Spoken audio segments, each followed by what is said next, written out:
Mente en blanco. ¿Qué tal, nuestros queridos pensadores? Bienvenidos a un nuevo capítulo de Mente en Blanco. Yonki, ¿cómo estás? ¿Y de qué vamos a hablar? Muy bien, Monita, muchas gracias por tu presentación, tu introducción. Vamos a platicar de los estilos de crianza y cómo han influido en nuestra vida, en nuestro desarrollo, cómo nos han hecho ser lo que somos hoy en día, cómo están estas personas aquí paradas, todas las personas que nos están escuchando, nos están viendo allá afuera, cómo han influido todos estos detalles que hemos tenido, tanto de las personas que nos han creado como los papás, los amigos, los papás postizos, todas esas figuras paternas que hemos tenido, porque a veces esa crianza a veces no viene tanto de los papás en algunas ocasiones, ¿no? Ay, sí, güey. Es que a la gente se le olvida que es algo que yo he dicho varias veces en mi canal de TikTok. Las infancias son de todos, güey. Sí. O sea, las infancias no solo son criadas por los papás. Siempre está el tío, el abuelo, el hermano, los niños son esponjitas y todo absorben y de todo aprenden y todo les deja una secuela a futuro, ¿no? Y es, ay, a ver si no nos ponemos a chillar en este capítulo. Sí, va a estar un poquito va a estar fuerte. Más complicado que los demás. Salud. Necesitamos valor, saludcita. Uh-huh.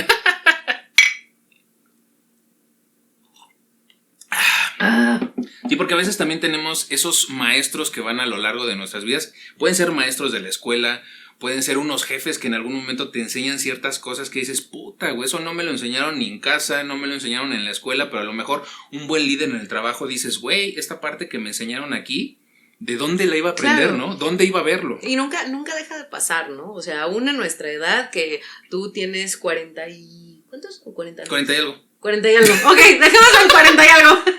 No, 41 bien cumplidos. Ok, tú tienes 41, yo tengo 29 y no sé tú, pero yo a la fecha sigo aprendiendo, ¿no?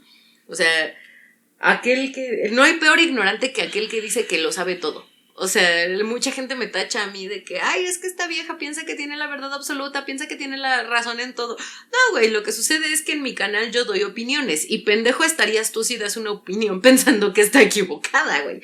O sea, ¿me explico? Yo jamás me he creído saberlo todo, jamás he pensado tener las respuestas del universo, ni mucho menos, al contrario, yo sigo aprendiendo. La gente que está a mi alrededor me sigue enseñando.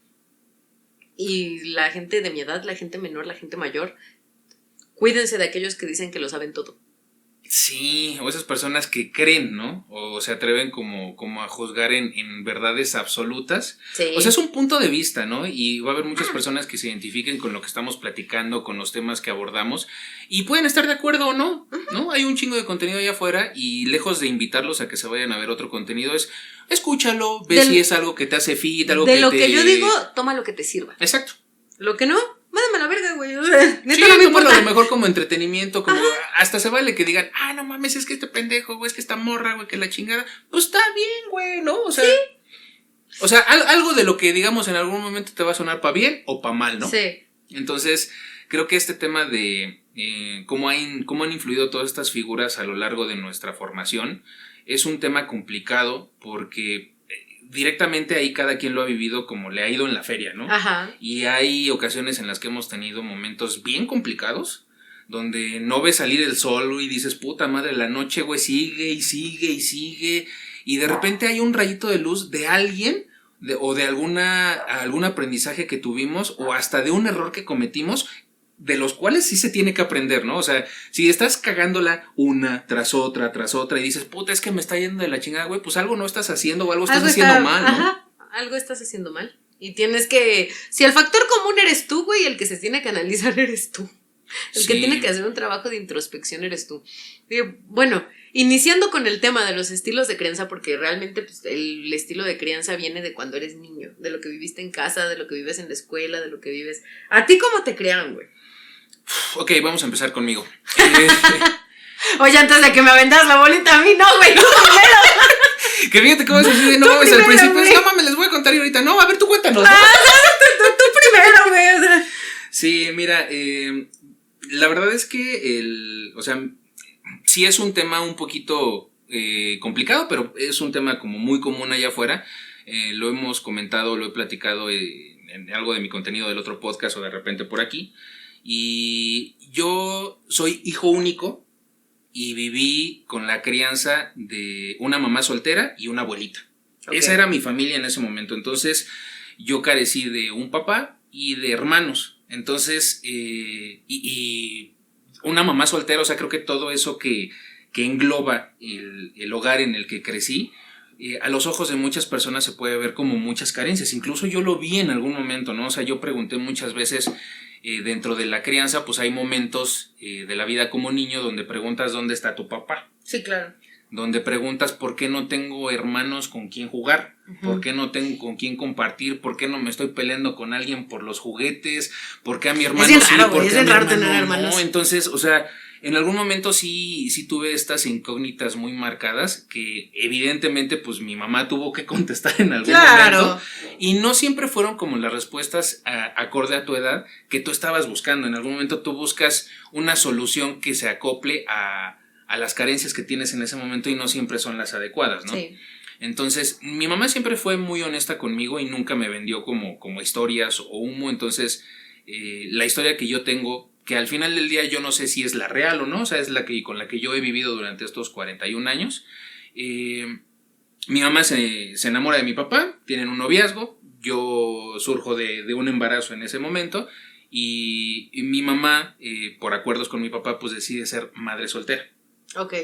Y ya, no, o sea, fue decisión de ella. Y mi mamá siempre me vendió la figura de mi papá, de que era un papá, era un hombre muy parecido a mí, o sea, alto, siempre así, físicamente es que tú, sí, muy o sea, no mames, peludo, güey, alto, güey, la chingada. Y me dijo, pero tu papá siempre fue una persona muy respetuosa conmigo, muy cariñosa conmigo, nunca tuvo como temas, porque en algún momento tuve que hacer como una retrospectiva de mi árbol genealógico para ver mi ascendencia, por temas que en algún momento mi psicólogo me preguntó como, son propensos al alcoholismo, han tenido temas de drogadicción, o sea, porque todo ese pedo sí, de alguna claro, forma influye y se permea para qué tan propenso tú eres a desarrollar ciertas cosas en tu futuro. Ajá. Con todos los factores que vives en tu día a día de toda tu vida, ¿no? Entonces me dijo, nunca ha tenido como problemas de alcoholismo, fue una persona muy segura de sí misma, etcétera, etcétera, etcétera. O sea, nunca me dijo, güey, es que tu papá se pasó de lanza o pasó este pedo. O sea, yo nunca tuve quejas de ese pedo con mi mamá. Y digo, al final del día, si la decisión de no estar o de no tener un papá fue decisión completamente mi mamá, porque pues en ese momento a mí nadie me preguntó. Sí, claro. Digo, si nunca nadie nos pregunta si queremos venir o no, pues a mí me tocó menos, peor te tocó. Sí, entonces a mí me tocó eso y sí fue complicado porque desde pequeño tuve que aprender a confiar mucho, por ejemplo, con las personas con las que yo me frecuentaba, mis amigos sobre todo, ¿no? Entonces, muchos de mis amigos de la infancia me dolieron mucho, güey, porque yo los consideraba a veces como hermanos, güey. Entonces te das cuenta que pues realmente no eres un hermano, eres un muy buen amigo, pero de morro no lo entiendes. Uh-huh. Entonces muchas veces en algún momento cuando yo salía a jugar, no quiero que se escuche feo, o sea, pero pues todos se tenían que meter a cierta hora y pues realmente no es que no me esperaran en casa, sino pues yo no tenía con quién llegar a jugar ni nada. Entonces pues yo quería seguir jugando con mis amigos hermanos en ese momento, pero puta, yo decía, pues ellos se regresan y están con sus hermanos y pues mis amigos hermanos pues se regresan y pues yo me regreso a mi casa a estar con mi abuelita y con mi mamá, ¿no? Uh-huh. Y en tema económico, pues al ser mamá soltera, a mi mamá le fue muy bien en algún momento, pero sí hubo como ciertas carencias también que aún siendo un hijo único, muchas personas me decían, y hasta hace todavía algunos años, por los estigmas que hay, es el hijo único es el que todo tiene, es que él tiene la atención y todo ese pedo, y no es cierto. La verdad es que sí hubo ciertas cosas en las que sí me las vi complicadas, pero van a decir, pues es que con quién te peleabas y todo, pues había otros factores que influían en ese pedo, ¿no? Entonces, cuando venían como las preguntas, sobre todo de género, cuando eres morro y empiezas a preguntar cosas de ¿por qué me está pasando esto en la adolescencia? ¿Por qué me está saliendo pelo donde no tenía antes? ¿Por qué cuando tengo un problema con una niña o empiezo a sentir esto por las niñas es esto? O sea, pues son creo que preguntas complicadas para la mamá. Claro. Y yo veía de repente ya regresándome un poquito a esos recuerdos, pues veía como mi mamá se las veía complicadas para contestarme esas preguntas. Y aunque la relación que tengo actualmente con mi mamá es complicada, siempre tuve respuestas, ¿no? Uh-huh. Y me regreso y yo digo, puta, güey, o sea, le debe haber costado un ovario y la mitad del otro a mi mamá. Sí, güey, claro. Contestar ese pedo, ¿no? Y Evidentemente, como en algún momento todos podemos llegar a pensar que nuestros papás pudieron haber hecho las cosas mejores, hoy en día yo no sé si con todas las cosas buenas o malas que llegó a hacer mi mamá, si cambio algo de lo que sucedió en mi crianza, o sea, si me pudiera regresar y cambiar algo de mi pasado, no sé si ese pequeño cambio hubiera influido para bien o para mal en la persona que tienes hoy sentada aquí en el sillón. Sí, güey, pues es que ya es algo que jamás vas a poder contestar y que de hecho pues ni siquiera vale la pena hacerte la pregunta, ¿no, güey? O sea, realmente somos lo que somos gracias a lo que vivimos y gracias a lo que en su momento sufrimos y en lo que en su momento lloramos. Todo lo que somos es resultado de todo eso, ¿no? Y pues si estás orgulloso de la persona que eres, pues güey, no tiene chiste regresarte al pasado e intentar cambiar algo, ¿no? Sí, y yo fui una persona muy independiente desde muy joven. Yo como a los 20 años más o menos me salí de mi casa y empecé a vivir solo y tuve que ver de alguna forma pues cómo solventarme, ¿no? O sea, todo, o sea, desde vivienda, comida. Entonces empecé a preocuparme o fijarme mucho por el tema laboral, ¿no? O sea, buscarme un buen empleo y cuando tuve una oportunidad, pues de ahí empecé a aprender, a hacer carrera donde estaba trabajando y me trajo muchas cosas buenas. Pero yo veía de repente, pues, las carnes asadas con las familias de mis amigos, ¿no? De repente el apoyo de las familias de hasta, pues, todavía lo llegué a ver con algunos conocidos y amistades de si te va mal en algún momento y ya estás viviendo solo y eres independiente, pues sí, pero ahora me está yendo mal, mijo, no te preocupes, pues ahora ven para acá, ya comiste, vente a la casa, tienes dónde quedarte a dormir, ya comiste, o sea, son preguntas que yo no tuve durante mucho tiempo, ¿no? Sí, güey. Y dejas de normalizar ese pedo y de envidiar o de compararte con las otras personas y de mi lado fue, pues, puta, güey, pues tengo que solventar eso yo solito. Y afortunadamente me fue bien con esa parte, ¿no? Pero en algún momento yo me llegué a vender muchas cosas como, puta, yo estuve como, por todos los factores, propenso a echarle la culpa a todo lo que tuve en la crianza que no lo vi bien o lo vi como distópico a lo que normalmente se ve. Es que, güey, como algo de decir, es que puta, güey, yo pude haber sido, güey, una persona de mal, o sea, porque con esos factores, o sea, yo conozco muchas personas que les ha ido muy mal en la vida, morita, pero muy mal, o sea, terminaron o en la cárcel, o sea, porque me tocó ver en un caso, güey, muy cabrón con una persona, güey, que tenía una situación muy similar que iba conmigo en la secundaria y años después ese güey se volvió un delincuente, güey, y terminó en Santa Marta, güey, y no es choro, güey. Yo dije, yo pude haber sido ese cabrón. Güey, pues mi papá, pues ya lo he dicho en capítulos, mi papá es de Tepito, güey. Mi papá sí es tepiteño del mero barrio de Tepito y la mayoría de sus compañeros de la secundaria, porque en la prepa ya se fue a estudiar a Naucalpan, el CCH Naucalpan, pero de la mayoría de sus compañeros de la secundaria para abajo han estado en la cárcel, han delinquido, han sido, o sea, mi papá realmente fue el frijol en el arroz, güey. O sea, mi papá fue uno en un millón, que fue un hombre trabajador, que se hizo responsable de sus hijos, que es una buena persona, que jamás ha recibido un balazo, güey. O sea, la gente que iba con mi papá en la secundaria, en la primaria, te lo platica como si nada, güey. De no, pues sí, me dieron un balazo tal día. O sea, y es Que ojo, no es que sea algo normal, o sea, pero pero para ellos es normal. Y en ese ámbito, güey, pues puta, güey, para ellos es normal. Como dices, el frijol en el arroz, ¿no? Sí, o sea, mi papá fue uno en un millón, güey. Y sus hermanos, güey, fueron una aguja en un pajar, güey. Porque ninguno de sus hermanos terminó así. Sus hermanas todas se salieron de ahí, todas viven fuera, todas tienen parejas estables. O hay una que está separada, pero pues tienen una vida bien, güey, y que estudiaron, que así. O sea, realmente mi papá y sus hermanos fueron el negrito en el arroz. Porque el ambiente en el que vives, pues también influye mucho. Mi papá una vez nos contó que pues, se salía a jugar, vivía en una vecindad en Tepito. Y que se salió a jugar con sus amigos de la vecindad, a jugar escondidillas a un terreno baldío que estaba ahí cerca. Y pues que se encontraron un cuerpo, güey. Ya en putrefacción. En el terreno. Y tenía él 7 años. 6, 7 años. Sí, lo fueron a tirar y ahí estaba, ¿no? Y era algo normal, ¿no? Era lo normal. Para él.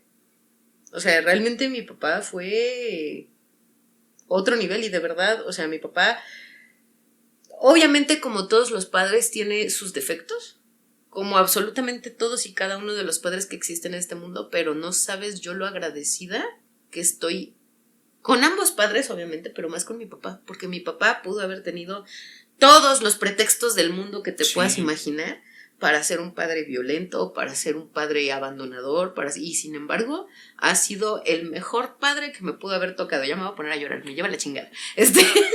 ¡Salud, güey! Un poquito de valor. O sea, para mí mi papá es otro nivel, güey. Para mí mi Tengo papá Tengo una mosca en mi trago. Para mí mi papá es un superhéroe, güey. Porque muy pocos habrían logrado hacer lo que él hizo. Ajá. Para Gracias, producción. Perdón, Morita. No te preocupes. O sea, neta, mi papá, muy pocos habrían logrado hacer lo que él hizo con lo que le tocó en la vida. O sea, mi papá cuenta, o sea, eran muy pobres. Eran muy, muy pobres cuando él era niño. O sea, ya deja tú. Cuando tú no tienes agua, pues calientas agua en una cubeta, ¿no? Claro, con una resistencia y así. Pero él literalmente calentaba el agua para bañarse, güey, en una olla con ladrillos y leña, güey. Sí. Y o sea, para mí mi papá es Superman, o sea. Güey, y qué bueno, o sea, la neta, que con todo este entorno en el que creció tu papá, hoy te tenemos aquí, ¿no? O sea, porque yo no te conozco tanto como con tus amistades, porque relativamente que tenemos este bonito proyecto para nuestra comunidad y coincidimos. Muchas gracias porque la vida nos puso en este mismo camino, Morita. Pero, o sea, sé que tienes amistades de mucho tiempo y relativamente tú y yo somos nuevos amigos, ¿no? Sí, tenemos poquito, pero, güey, he conocido muchas cosas. Sí, y hay muchas cosas que justo este click nos ha llevado a hacer como todo esto, y yo te veo como una persona muy buena y una persona que está replicando como todo el cariño que te dieron en tu casa, y creo que es una de las cosas que de mi lado todavía a mí me da como miedo, y es una de las decisiones de no tener hijos, güey. Dentro de todo lo que yo viví, aunque yo podría, o sea, porque sé que me puedo hacer responsable de mí, todo lo que he estado viviendo, y he conocido muchos lugares, he tenido muy buenas experiencias, he conocido buenas parejas, he tenido cosas de las que he aprendido mucho. Me da un culo enorme llegar a serme responsable de alguien y no darle las cosas de las que en algún momento me hubiera gustado tener cuando era chico. O sea, tener la infancia, el unicornio dorado que llegué a querer, ¿no? Entonces esa parte, y hasta ahorita, te da terror. Y es algo que yo en algún momento decidí, no sé si vaya a cambiar más adelante. O sea, creo que por el tema de la edad y todo, o sea, mi decisión sigue siendo la misma, pero yo no sé si pueda llegar a ser suficiente, güey, para hacerme responsable de alguien y traer a una Morita aquí al mundo, ¿no? Mira, te voy a decir, ahora me toca a mí. Gracias, producción. Ve por tu trago en lo que yo agarro valor, porque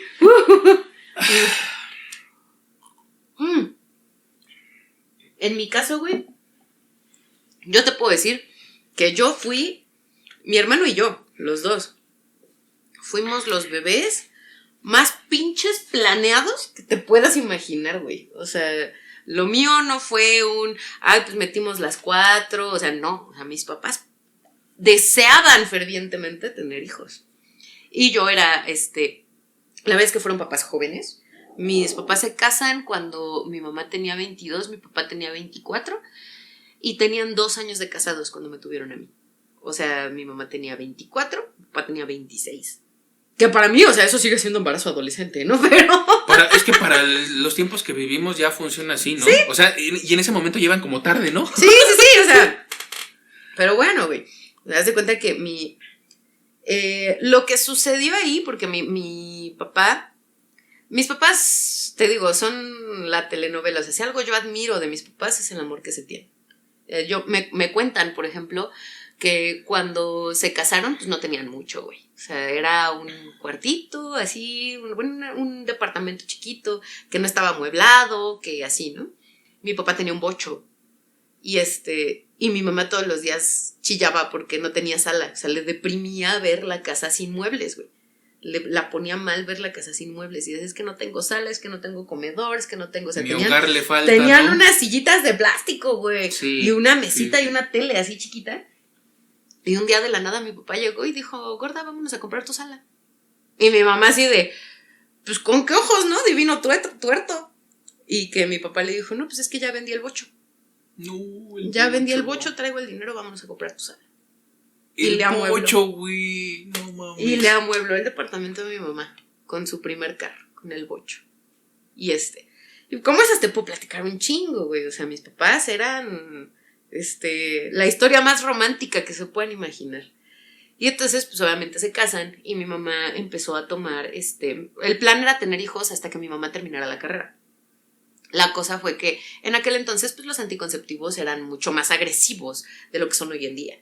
Entonces, claro, ahorita ya es como una versión como un poquito más refinada de lo que había en ese momento. En aquel entonces mi mamá empieza a tomar pastillas hormonales para controlarse y empezó a tener desbalances hormonales muy cabrones. Y entonces van con el ginecólogo y pues el ginecólogo les dice, ¿sabes qué? O sea, pues los anticonceptivos están haciendo estos estragos en tu cuerpo y pues si quieres yo te controlo, ¿no? O sea, yo te controlo, no hay pedo, pero pues si te controlo como se debe, yo no te puedo garantizar que en un futuro puedas tener hijos.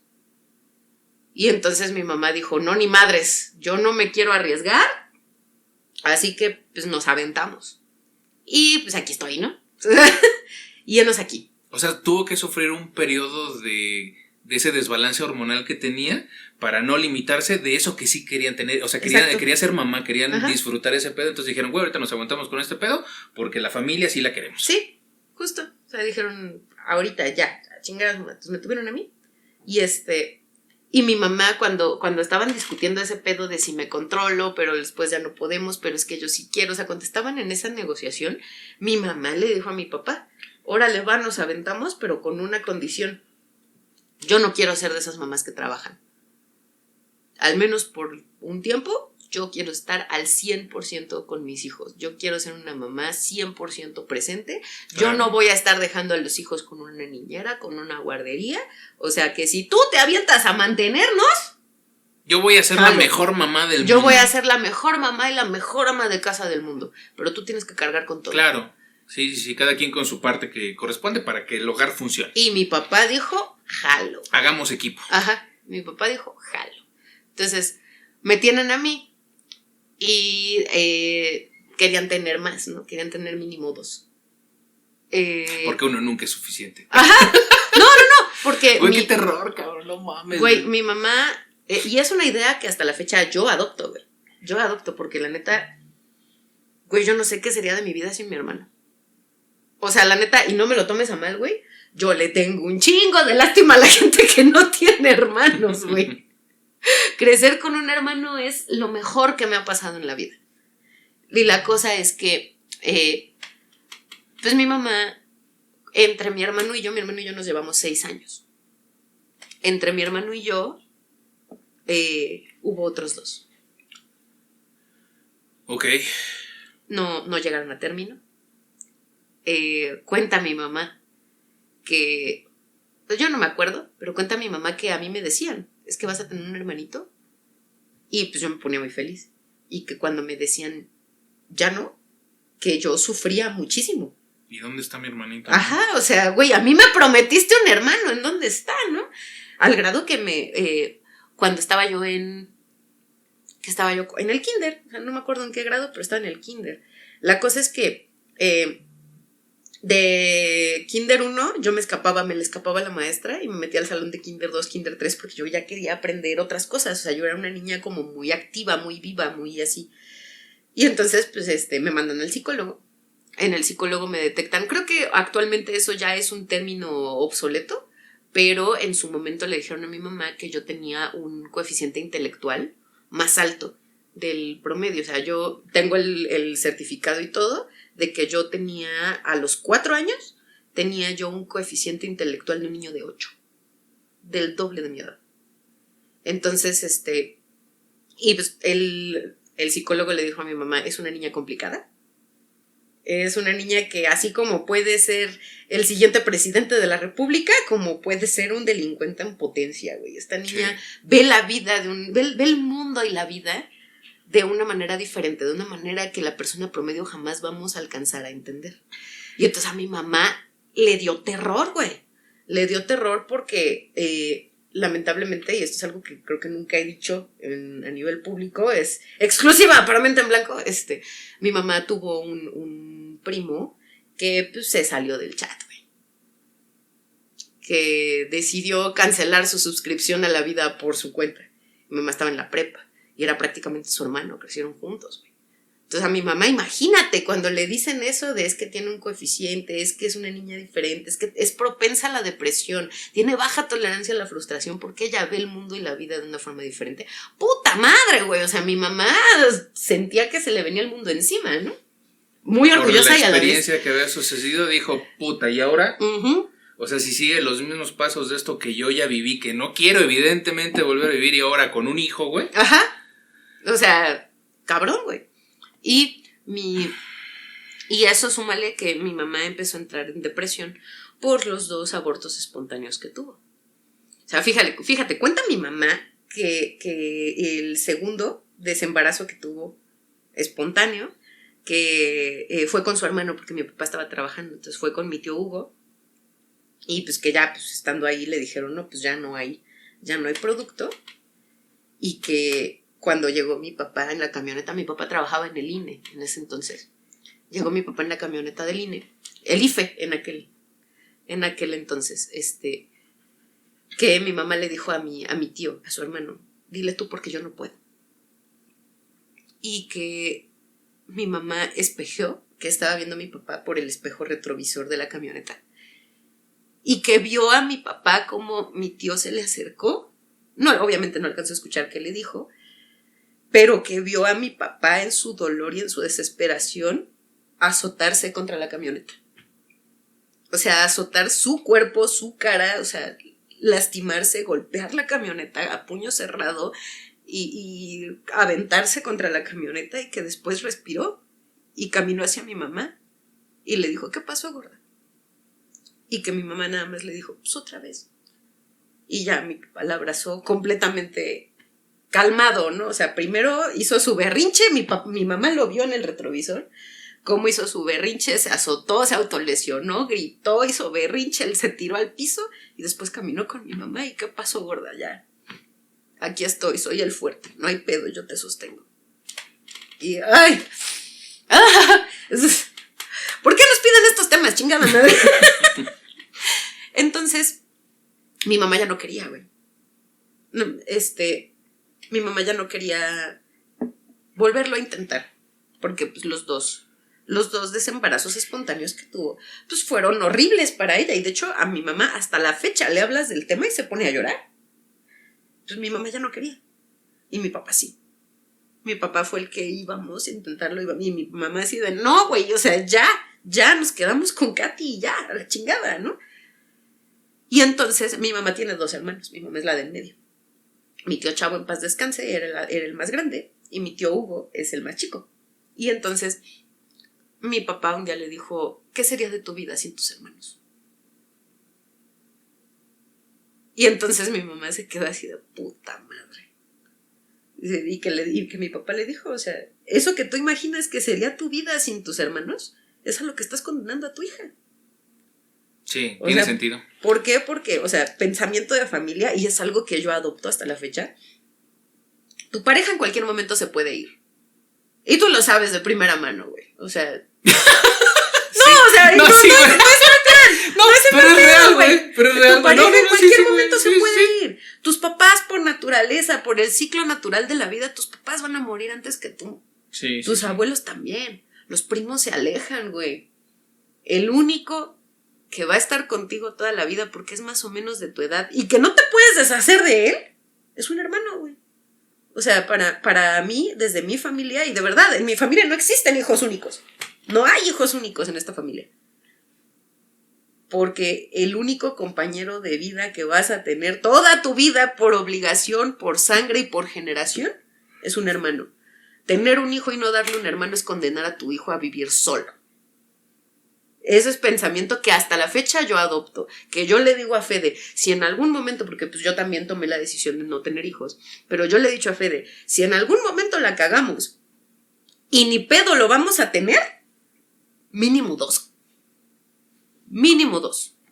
Sí, y estoy completamente de acuerdo contigo, que fue una de las cosas con las que tuve que vivir durante mucho tiempo, el preguntarme por qué y el ver de lejos este tipo de relaciones y de vínculos que se crean con tu hermano, con esa sangre.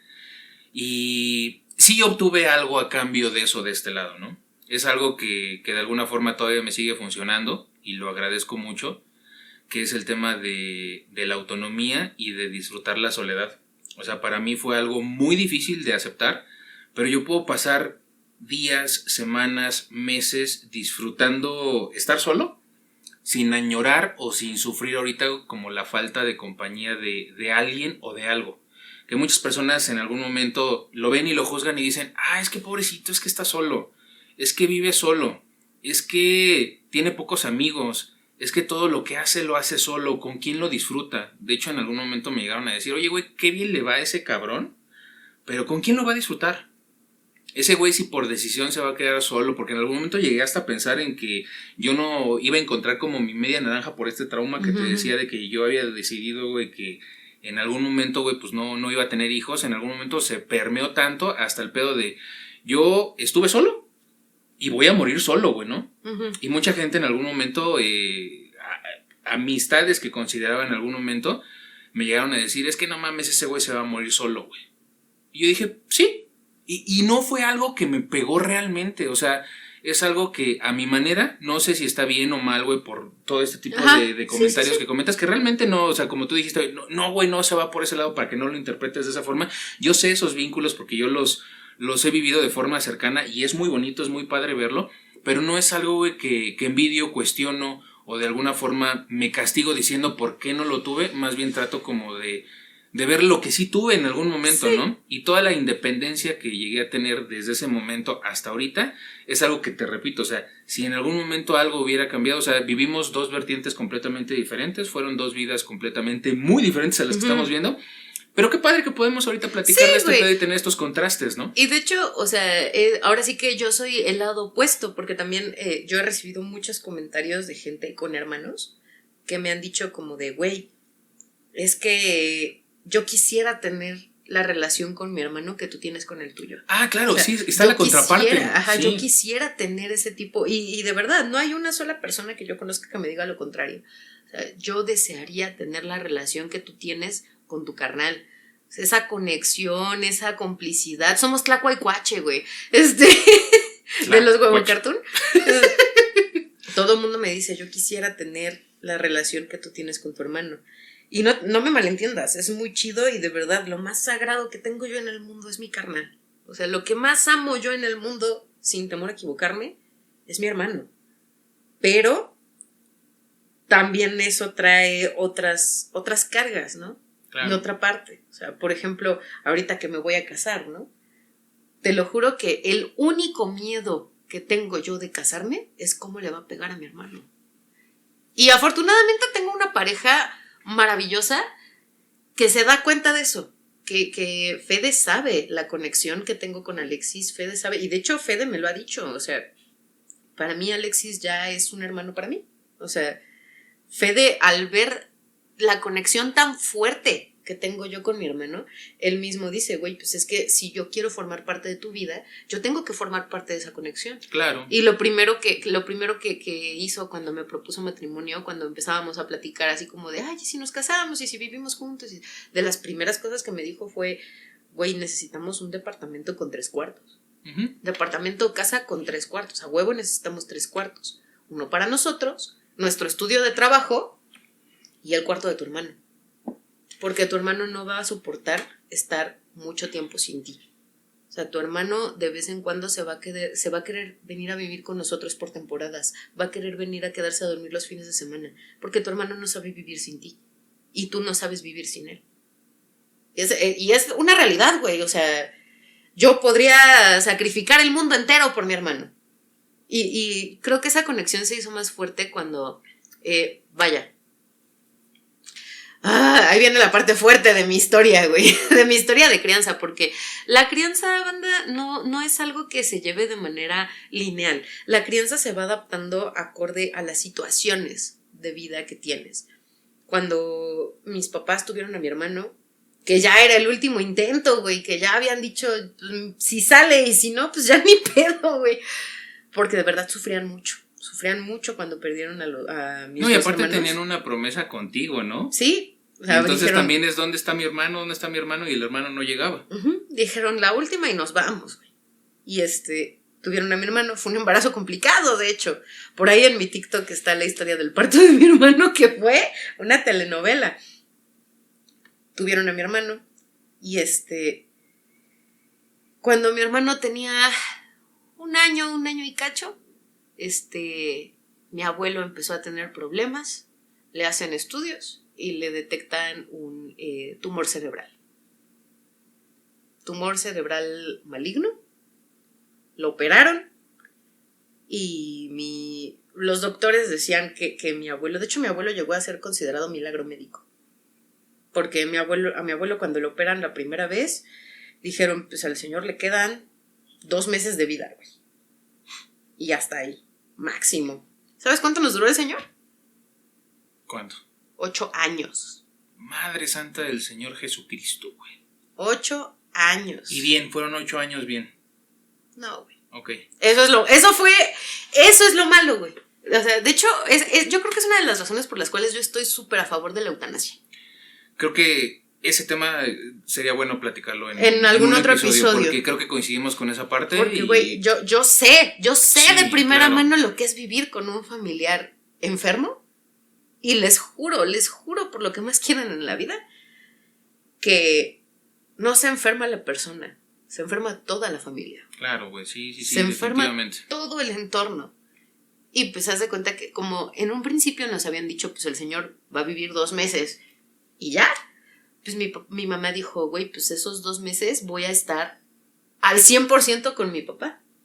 O sea, mi mamá, o sea, yo me acuerdo cuando era niña, nosotros, mi mamá se llevaba la comida y el agua en bolsas, pasaba por nosotros a la escuela y nos íbamos con mi papá, con mi abuelo.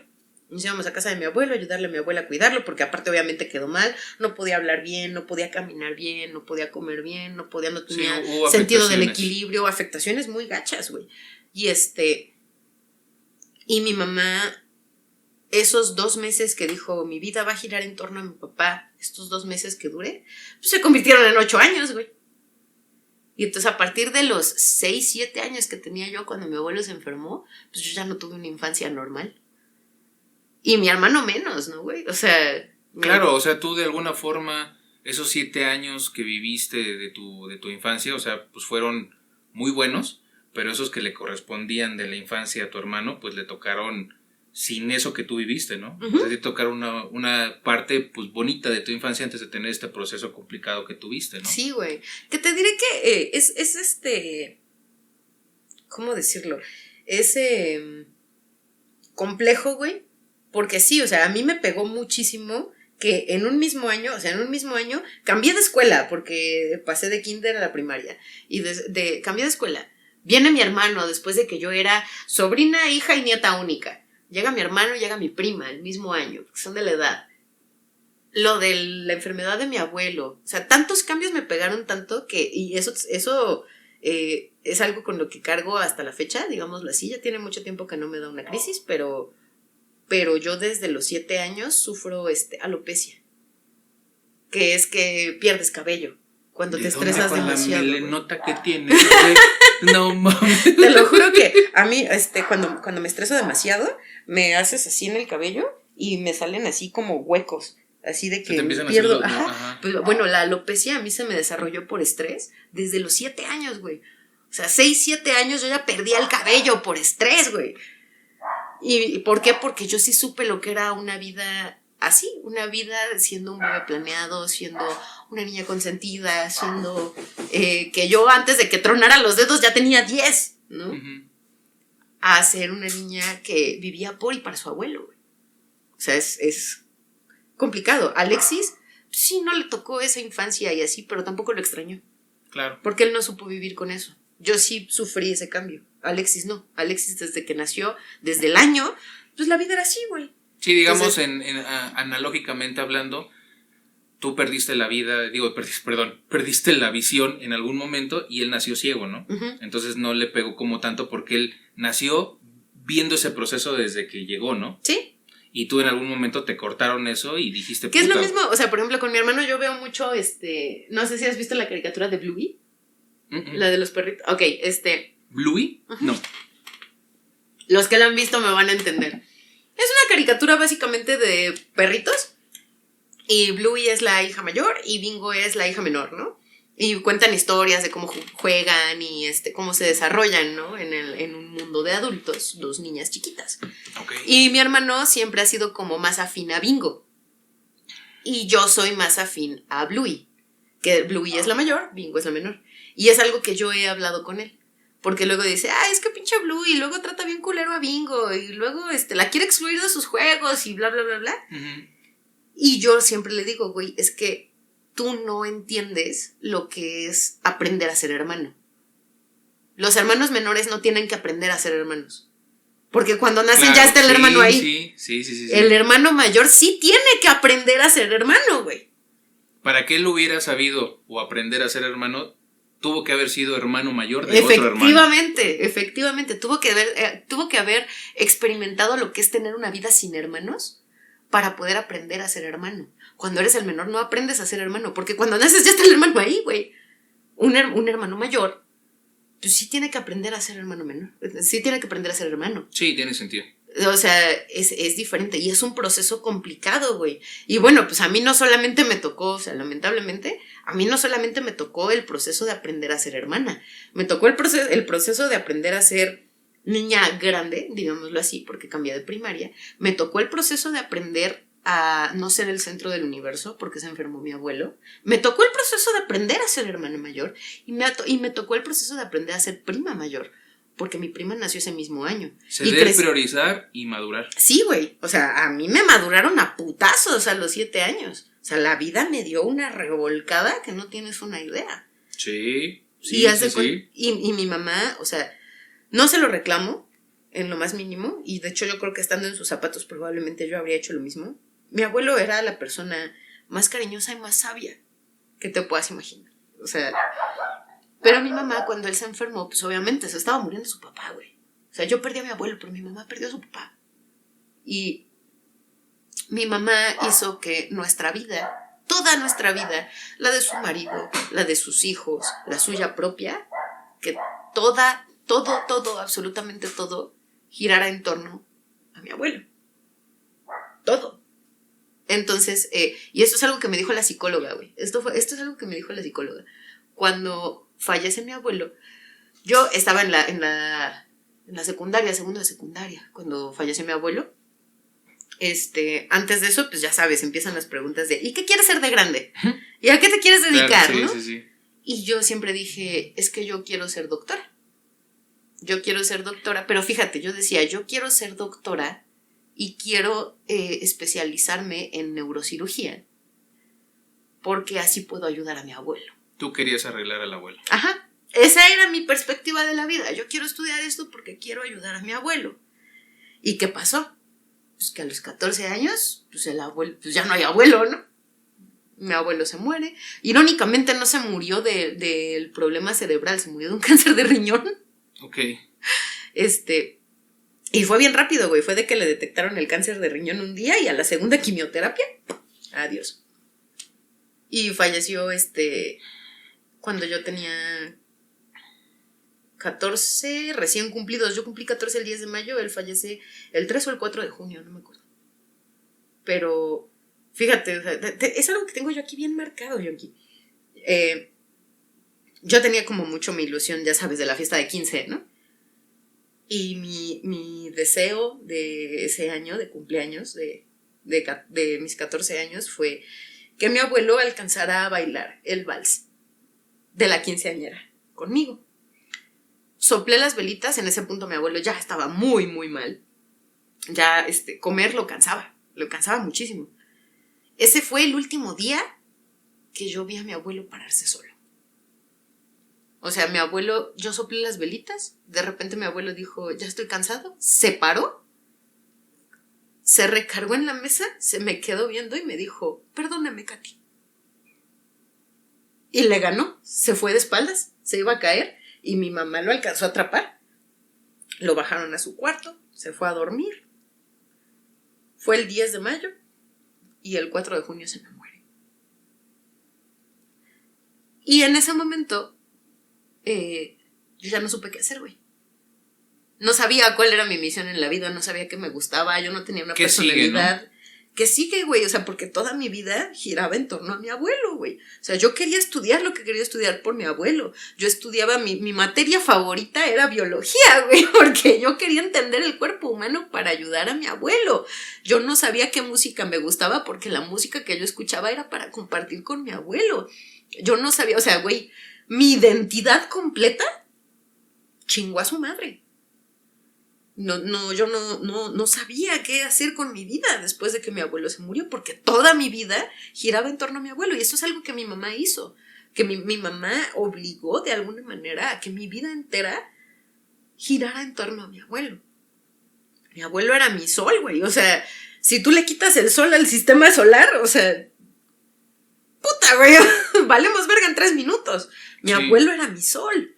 Y entonces, empiezo yo con problemas. Yo no fui una niña complicada, yo fui una niña muy tranquila, yo fui una niña muy de dieces, de jamás un reporte, un solo recado jamás vas a encontrar en mi libreta de la primaria y de la secundaria.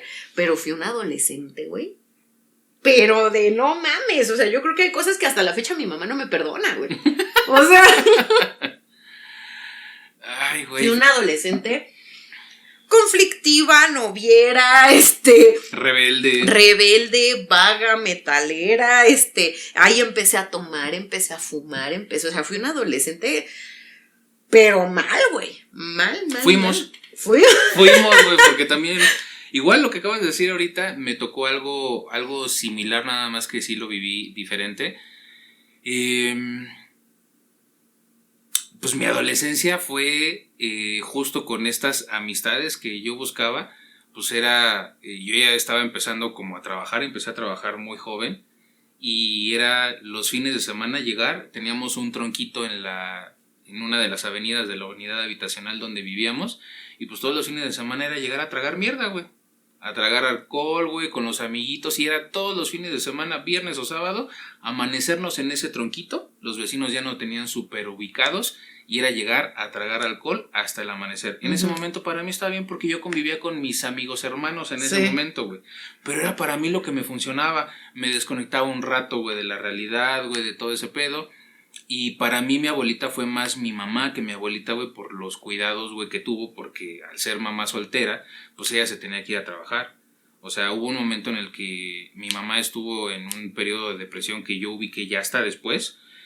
Para mí era complicado salir, o sea, yo no tuve un papá o una mamá que salieran a jugar conmigo fútbol o que salieran conmigo al parque. O sea, mi abuelita era la que hacía eso dentro de sus posibilidades conforme iba pasando el tiempo, porque pues no es la misma vitalidad, no es la misma energía, y pues ella daba lo mejor de sí y pues era la que estaba presente. Y llegó el momento yo ya no estaba en casa, por cuestiones de la vida. Mi abuelita en algún momento estuvo con otros familiares, y cuando empezó a deteriorarse la salud de una tía con la que estábamos, se tuvo que regresar con mi mamá.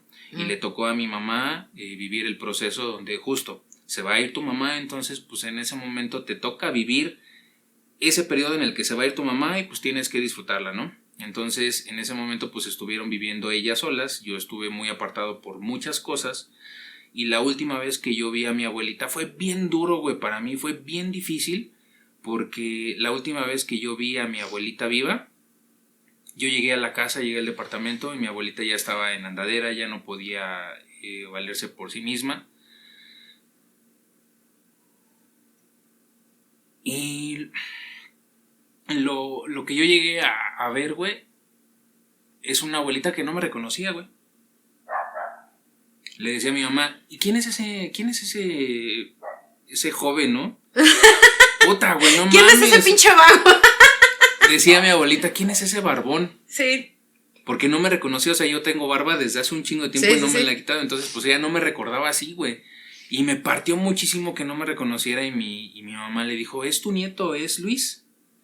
Puta, hubo un silencio, güey, enorme, güey, en la sala, que duró como 5 minutos, Y fue la última vez, y mi mamá me lo dijo, fue la última vez que tu abuelita tuvo lucidez en ese momento. Y dijo, mi niño, ¿eres tú? Puta, güey, no mames, morita. O sea, se acordó de mí, me dijo, es que ya estás bien grandote, sabes que no me gusta que estés sin barba. Y me empezó a decir un chingo de cosas que me decía cuando estaba chavito. Me acuerdo que para mi abuelita, cuando yo salía con alguien, pues ella adoptaba el rol de mamá, entonces pues era la que ninguna de las noviecitas que yo le presentaba pues le hacía sentido, ¿no? Y decía, es que las garrapatas esas con las que andas, ¿no? Y me decía, oye, ¿y cómo vas? Y te siguen persiguiendo las garrapatas esas y así, o sea, empezaba como a armar cosas, güey, pues del pasado, o sea, sí. un mapa de los recuerdos. Y después eso se fue, otra vez empezó a disasociar, güey, y fue la última vez que la vi. Yo ya no quise estar presente porque fue un momento muy difícil para mí. Creo que cobardemente en ese momento yo ya no estuve, yo ya no fui, y me enteré ya hasta después, una llamada de esas complicadas donde me habla mi mamá y me dice, tu abuelita se nos fue. Me pasó lo mismo con mi padrino, güey, el hermano mayor de mi mamá. Ay, güey. Esto es muy reciente, güey. Esto pasó en enero de este año. Cuando mi abuelo falleció, yo empecé a tener muchas complicaciones, sobre todo con mi alimentación, porque desarrollé los trastornos que tengo, que es la distimia, que es el trastorno depresivo persistente, y desarrollé ansiedad. Y pues la ansiedad, una de las cosas que yo tenía, es que me daba unos atracones de comida, pero mal, güey, mal. O sea, yo llegué a pesar, midiendo unos 50, pesaba 84, 85 kilos. Una bolita, güey. De hecho, de ahí viene mi nombre Morita. Porque mis tíos me empezaron a molestar. Porque mis tíos tienen algo que a mí me gusta llamar complejo de mamá elefante. El elefante bebé, si no se para, la mamá lo patea, güey, hasta que se pare. Hasta que se pare o se muera. Así son mis tíos. O sea, mis tíos son de... no saben expresar el cariño, pero si ven algo que te está haciendo daño, te están chingando por eso hasta que lo corrijas, güey. Te hacen bullying, ¿no? Entonces yo tenía sobrepeso. Me decían, Morita. Porque así se llamaba la mamut de la era de hielo. Entonces yo parecía un bebé mamut. De ahí viene mi nombre Morita. Yo lo adopté como parte de mí. Porque para mí, o sea, sí, muchos lo tomarán como bullying. Y muchos lo tomarán como un trauma. Sí, es un trauma que tengo. O sea, el que mi familia se haya burlado de mi peso por tantos años, por supuesto que fue un trauma, güey. Pero a la vez también fue una expresión de amor por parte de mi familia. O sea, es complicado, güey, es complicado. La gente que lo haya vivido lo entenderá. Pero el punto es que yo duré muchos años llevándome de la verga con mis tíos. Con los dos, güey. De la chingada. Y mi tío Chavo, en paz descanse, él cambió mucho, güey. O sea, yo me llevaba de la verga con ellos. Sabía que me querían, sabía lo mucho que me amaban, pero me llevaba de la verga con ellos. Pero Chavo cambió mucho en sus últimos años de vida. Supongo yo que porque su hija, mi prima, que es 5 años menor que yo, empezó a crecer, ¿no? Y pues empezó a carecer y a cojear más o menos un poquito de la misma pata que yo, ¿no, güey? Con la escuela, con la depresión, con etc, etc. Y mi tío entendió muchas cosas. Y entonces mi tío nunca me pidió perdón como tal, pero sí cambió mucho. Me empezó a tratar diferente, me miraba de una forma diferente, me hablaba de una forma diferente. Y entonces yo me empecé a llevar chingón con él. Pero chingón, güey. O sea, mi tío era... Empezó a cambiar el vínculo, ¿no? Se hizo un vínculo muy cercano, muy fuerte. Y un día, un 11 de diciembre, jamás se me va a olvidar, 11 de diciembre de 2024, mi abuela me dice, es que Chavo está mal. Se siente mal de la panza, lo están ingresando a urgencias. Ok. Todavía en ese inter me fui de viaje con Fede, que fue donde me pidió matrimonio, que porque nada más era una obstrucción, que lo iban a operar y que le iban a quitar esa obstrucción. Regreso de mi viaje con Fede y pues yo no le quería decir a nadie de mi compromiso porque yo decía, voy a esperar a que mi tío esté bien para decirles a todos, ¿no? Que ya me comprometí. Pero entonces, pues mi mamá, cuando regresamos, mi mamá fue la que me dijo, ¿sabes qué? Ya valió madre. O sea, no, ya no va a salir. Y yo todavía, porque para mí mi tío era Superman, güey. O sea, mi tío siempre lo vi alto, fuerte, fornido, güey. O sea, para mí Mi tío era Batman, mi tío era invencible, güey. Dije, no, o sea, hay pocas probabilidades, pero claro que la va a librar, por supuesto que la va a librar. Y me tocó ir a cuidarlo al hospital. Y como dices, cobardemente, entré y cuando lo vi, yo dije, ya chingo a su madre. Ya. Es cuando te cae como ese pedo de realidad en ese momento y dices, madres, esto sí va para donde no quería que fuera y donde no creía probablemente encontrarme en ese momento, ¿no? Y yo le había dicho a mi mamá que no le dijera nada, que yo quería decirle hasta que saliera del hospital. Pero mi mamá, pues en su afán de tengo que darle ánimos para vivir, pues le dijo. A pesar de que yo le dije que no le dijera. Y entonces mi tío ya no podía hablar, güey. Mi tío ya no tenía fuerza para hablar. No tenía fuerza para levantar las piernas, así. Su voz era apenas un susurro. Y entonces lo vi, cuando me vio, alzó las cejas así como de ¡wow! Vino Katy, ¿no? Y yo me le acerqué y me hizo con la mano así de que me acercara para alcanzarlo a escuchar. Ya no tenía fuerza ni para saludarme, güey. Lo único que me dijo fue felicidades. ¿En dónde van a vivir? No vayan a vivir con tu mamá. Y pues ya le empecé yo a contar, ¿no? De no, tío, ya estamos viendo departamentos, ya estamos viendo esto, ya estamos viendo aquello, ya estamos viendo... Esa fue la última vez que lo vi. Porque no tuve la fuerza para irlo a cuidar una segunda vez. Y pasó tanto tiempo de que yo lo fui a cuidar, pasó como un mes. Bueno, no, menos de un mes porque... El punto es que pasaron semanas, ¿no? Que yo decía, no, güey, no se ha muerto, sí la va a librar, sí la va. Volví a agarrar esperanza y un día que llegué de trabajar en la madrugada, entré y mi mamá estaba llorando y yo así de, ¿qué pedo? ¿Qué pasó? Y mi papá fue el que me dijo, se me quedó viendo y me dijo, ya. Fue el único que me dijo, ya.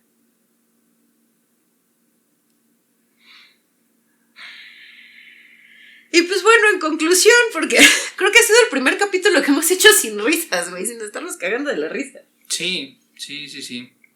Pues mira, voy a contar algo súper rápido como conclusión, o sea, dentro de mi lado, es súper rápido, pero uno de los recuerdos que dentro de todo este tema que compartí del tema de mi crianza, hay un recuerdo muy bonito que me quedo, que ha perdurado todavía de mi mamá, y es con el que me quiero quedar siempre, ¿no? Independientemente de lo que llegue a pasar.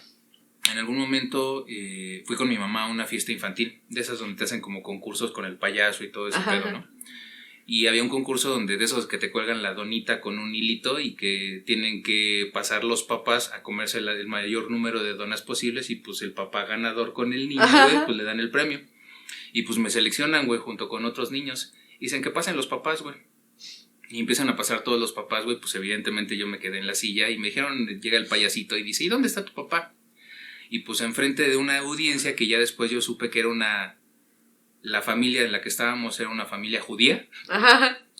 Pues yo siendo niño, güey, pues digo, pues es que no tengo papá. Puta madre, güey, se hizo un silencio, güey, enorme, güey. Y dije, pero ahí está mi mamá. Mi mamá con todos los pinches ovarios del mundo, güey, se paró, güey. Y se puso a competir con todos los papás, güey, con nosotros, güey. Obviamente no ganamos, pero es un recuerdo que atesoro mucho. Y con eso yo quiero decir, o sea, todos hemos tenido diferentes vivencias, diferentes tipos de familias. Y creo que tenemos que aprender de todas estas experiencias que hemos vivido y tratar de sacar la mejor versión de nosotros, aprender de nuestros errores, atesorar los momentos bonitos que tenemos y seguir aprendiendo, como lo dijimos, como lo dijiste al principio del episodio, seguir aprendiendo, seguir buscando la mejor versión de nosotros para seguir adelante. Sí, güey. Ay, pues mira, el mayor trauma que tengo yo en la vida con mi tío en específico, que para mí fue un segundo padre, güey. Era mi padrino, de hecho. Mi mayor reclamo para mi tío es, güey, ¿por qué te tenías que morir cuando empezábamos a llevarnos bien?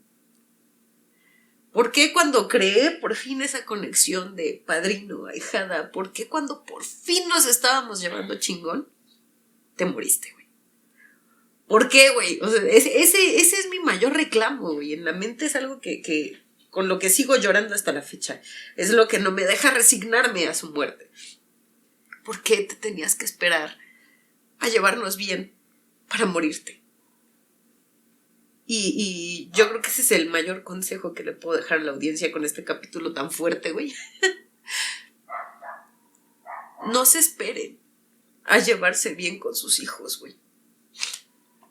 Mi tío no era mi papá, ¿no? Pero lo dicho, fue como un segundo padre. A pesar de todas sus carencias y todos los traumas y todas las peleas que tuve con él, siempre estuvo ahí. Él me pagó la escuela cuando perdí la escuela por mi depresión, mis problemas psiquiátricos, lo que quieras. Él fue el que me pagó la escuela. La primera persona en saber el mayor trauma de mi vida fue él, güey. Él siempre estuvo, aun cuando yo no se lo decía, él siempre estuvo al pendiente de mí. Él siempre estuvo cuidándome, él siempre estuvo... Pero no se pudo llevar bien conmigo hasta que se murió, güey. Y es algo que siempre le voy a reclamar. ¿Por qué te tenías que esperar a llevarte bien conmigo para morirte, güey? No se esperen, güey. No se esperen porque es algo que se carga, que probablemente yo voy a cargar toda la vida. No se esperen a llevarse bien con sus hijos. No se esperen a llevarse bien con sus sobrinos, con sus ahijados, con los hijos de sus amigos. No se esperen, güey. Busquen la forma de conectar con ellos, porque créanme que esperarse a morirse para llevarse bien con una persona es algo que no se supera. Es algo que no se supera y con lo que al menos yo voy a cargar toda la vida. Traten de crear una conexión. Acuérdense de cuando eran niños, acuérdense de cuando eran adolescentes. Y trabajen sus traumas en terapia. Porque estoy segura de que una de las razones por las que nunca me pude llevar bien con mi tío fue que le faltaba terapia. Entonces, no se esperen a morirse para llevarse bien con sus hijos. Ven, Marita.